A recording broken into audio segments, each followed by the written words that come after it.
Hello everyone, and it's time for a return to audio recordings today, as I feel that the topic I will be discussing really warrants a scripted audio form. The subject in question will be the first in many I plan to do over the next week or two, and it's about freedom of speech. Although, by looking at the title, you may be wondering, what's this got to do with freedom of speech? Well, allow me to explain it as best as I can, because this is very much a prelude to what I am about to be producing, a prologue you could say. So, who is Mick Hume? What has he got to do with communism, free speech, and social justice warriors? Mick Hume is a left-leaning British journalist, a libertarian Marxist, to be precise. Now, a lot of my Gamergate, anti-feminist, anti-social justice warrior friends out on the internet have now just flipped their shit.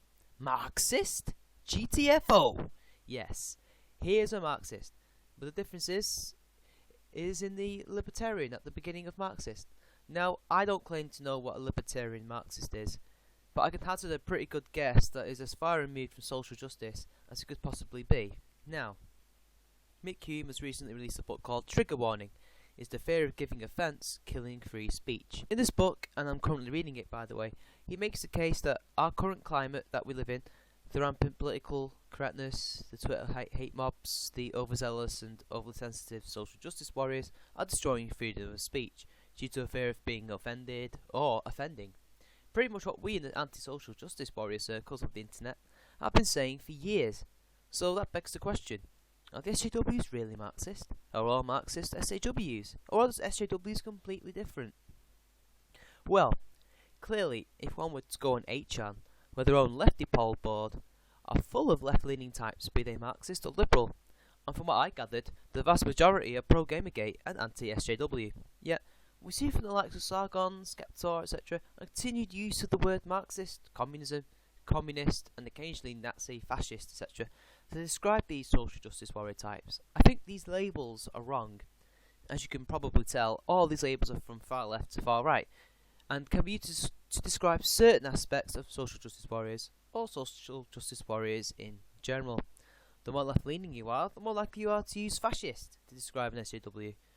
While the more right-leaning you are, the more likely you are to use Marxist. So, as someone who would rather not call them Marxists or fascists, because let's be honest, although they share traits with both, they are neither.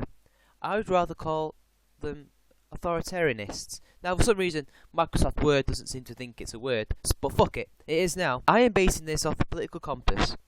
These people, as Hume would call, either illiberal liberals or reverse Voltaires. More will be explained when I do more videos. It perfectly captures what these people are. I've seen hardly anything from most SJWs to suggest that they are for a communist revolution of the entire world or want to live in a fascist state. One, they are a majority rich white middle class to upper class people who would stand to lose a hell of a lot of income come any kind of proletariat revolution. Also, as much as they do show racism, homophobia, etc., as we all know they are, apart from a few whack jobs, they aren't fascists either. So the idea that they're all Marxists or fascists just bugs me when we have the likes of Lefty Paul and Mick Hume on our side.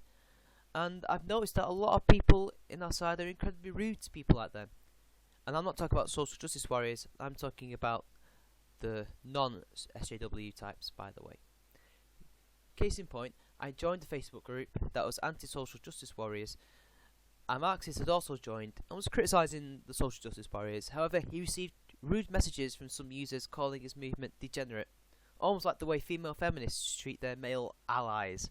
Now, the majority did treat him with respect, but it was not a small minority. It was kind of a 45-55 kind of margin. No, 55% respectful, 45% not.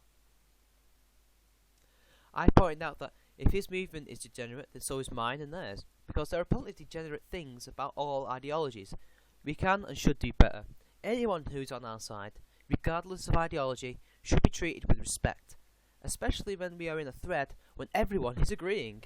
We are not like social justice warriors who will eat each other out of spite to serve their own interests. So we can be safe with the knowledge that a lot of lefties are still untainted by the touch of social justice, that the SJWs are not Marxist, they are not fascist either.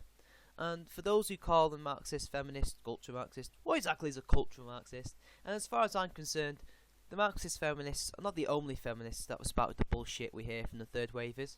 It's just a few of their ideas, as well as ideas from other strands, have melded together to form what we currently fight against. Anyway, I hope this has been a good video for everyone. This has been ChimeMan93. Like and share the video, subscribe to my channel, and I'll see you later.